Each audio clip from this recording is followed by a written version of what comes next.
Honourable Leader of the ND Opposition.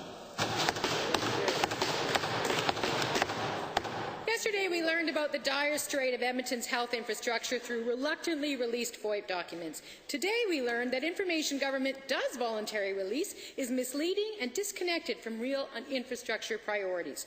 Albertans deserve the truth about their health infrastructure, so today I ask the Auditor General to review and report on how these decisions are being made and how they can be made better. So to the Premier, will he join me in this request, and if not, why not? The Honourable Minister of Infrastructure.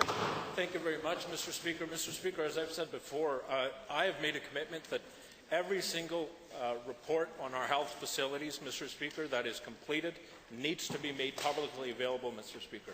If there are any changes to that report, Mr. Speaker, on the account of Alberta Health Services or Alberta Infrastructure, the reasoning for those changes, the reasoning for any changes in the rating of a facility must be provided and made publicly available, and we're going to start doing that as soon as tomorrow.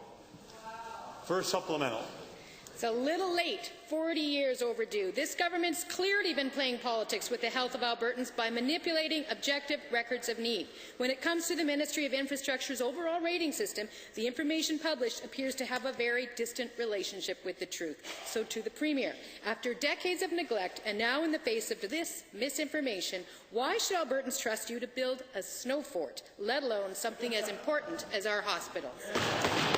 Honourable Minister. Mr. Speaker, I think I need to remind the member that I am only 34 years of age. But, Mr. Speaker, you know what? The fact remains, Mr. Speaker, of all capital spending in this country, it's the Alberta government that is investing the most amount of capital to build the infrastructure we need in this province. The schools, Mr. Speaker, the hospitals, Mr. Speaker, the roads, Mr. Speaker. We're investing, Mr. Speaker, to make sure Albertans have the best quality of life today and for years to come. Final supplemental.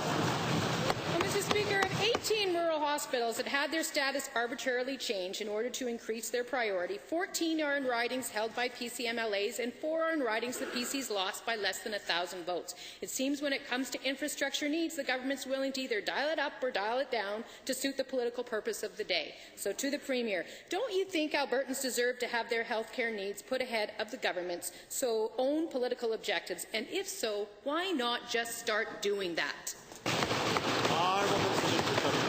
Once again, Mr. Speaker, I absolutely disagree with the premise of that question.